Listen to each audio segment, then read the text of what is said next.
程毅这次未播先火，我偏说是他最聪明的一部。先说个不讨喜的话，全网现在都在夸程毅这部《受谎》未播先火，预约量早早就破了15万，开拍前还拿了个最具期待作品，大家都觉得这是天大的好事。可我今天想说的偏偏是，各位先别急着高兴，这份热度里其实藏着一笔账，一笔在正片播出之前就已经悄悄记在剧组头上的期待债。我先把话说清楚啊，别误会，我是程毅的粉，这个我不藏着掖着。但我追他不是因为盲目，是因为我看到了一些别人没太看到的东西。所以这期的判断，我可以跟你保证是公平的。老粉应该懂我要说什么。今天心情有点沉，说话可能会慢一点，因为这个事儿我想了挺久。咱们不聊剧情，也不猜结局，今天只用一个角度切进去，一个词叫期待经济学。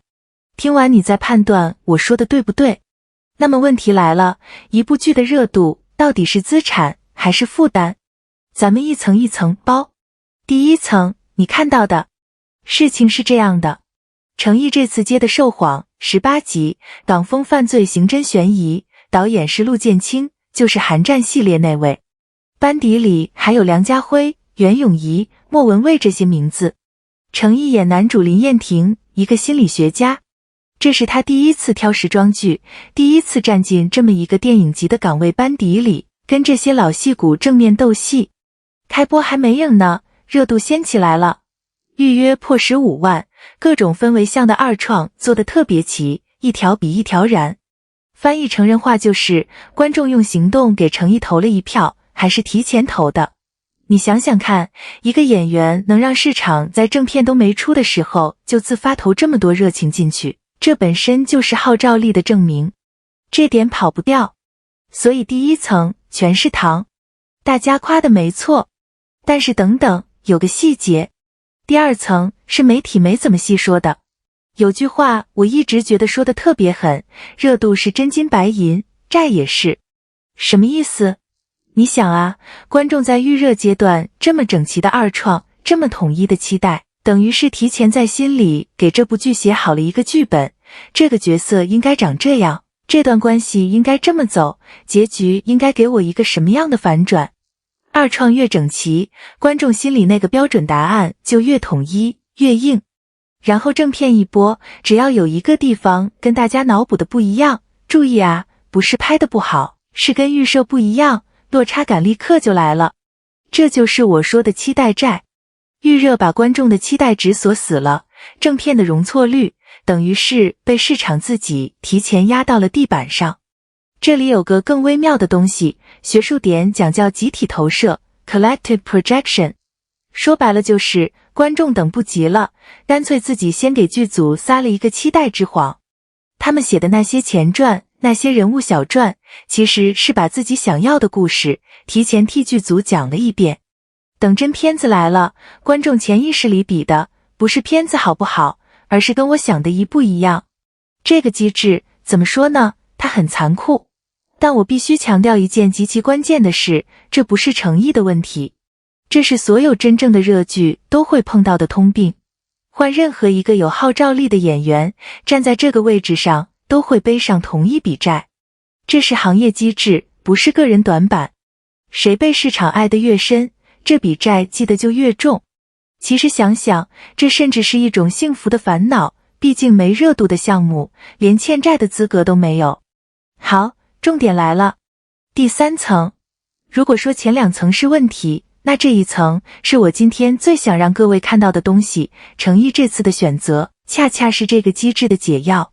咱们把他的选择拆成3块看。第一块，18集。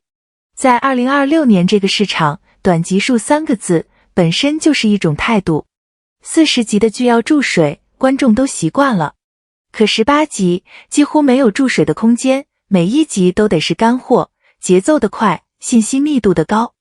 选18集，等于是主动放弃了用体量换数据的那条路。这是把做品质的放在数据体量前面的选法。长期看，这叫长期价值股。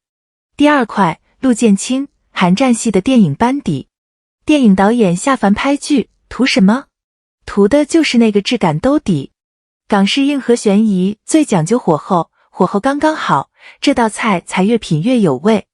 有这个班底在，正片的下限就被工艺锁住了，它不靠热度撑，它靠手艺撑。这恰恰是对冲期待债最有效的东西，观众期待的是我想的那个故事，而电影班底给的是你没想到但更高级的那个呈现，用质感去覆盖预设。第三块，也是我最想替程毅说的，是他这个人的选择本身。他大可以待在大家最熟悉的古装赛道里，琉璃莲花楼那条路他走得又稳又漂亮，接着复制粘贴，闭眼都是安全牌。可他偏偏第一次跳出来，去挑港式硬核刑侦，为了这个角色专门练拳脚，学心理学，连粤语都硬啃。敢站进这个班底，下这么大功夫，本身就是一种对自己表演的较真。老粉都知道，他不是流量出身，是从一堆小成本作品里摸爬滚打上来的。他一直有那么股劲儿，用作品说话，不靠数据混日子。所以你看，别人眼里的高期待等于高风险，在他这儿被18集，被电影班底，被他自己那股较真劲儿，一层一层的对冲掉了。这不是赌博，这是审美的坚持。他这一步走的是大棋，看到了别人没看到的格局。哦，对了，我得补一个背景，不然你可能觉得我在吹。前几年整个悬疑赛道，大家都在卷长、卷数据、卷话题。那阵子，拉回来，就是在那种环境下，一个头部演员愿意反过来选短、精、难，还专门为角色下这么多苦功，这个判断的分量，别小看。那这一切意味着什么？第4层，我一直觉得，看一个演员，别光看单部戏，要看他一步一步的选择逻辑。程毅这些年，你把他的选择连成一条线看，他其实一直在做同一件事，往作品质地那个方向走，哪怕慢一点，哪怕难一点。这次的受谎不是转型的一次冒险，它是这条线的自然延续。所以我对这部剧，对他接下来的走向是乐观的，不是粉丝滤镜那种乐观，是有基础的乐观。因为一个人做选择的底层逻辑对了，结果就算慢也不会太差。我得诚实说一句，这部分是我个人的判断，凭我这些年看行业的印象，不是100%确定啊。如果说错了，我下期改。但我倾向于相信，懂行的人会懂，懂他的人更会懂。时间会证明这种坚持是对的。好，回到最开始那个问题，热度到底是资产还是负担？我现在的答案是，它是一笔债。这个我不改口。但债这个东西，就看谁来还，怎么还。有的人被热度架上去，下不来，最后被自己人的期待反噬。而程毅这次用18集的精，用电影班底的质，用他自己啃粤语练拳脚那股较真劲，他不光准备好了还债，他甚至有机会把这笔债变成真正属于他的资产。这就是我今天想聊的，你觉得呢？受谎这波未播先火，你是乐观派还是谨慎派？评论区告诉我。咱们正片见。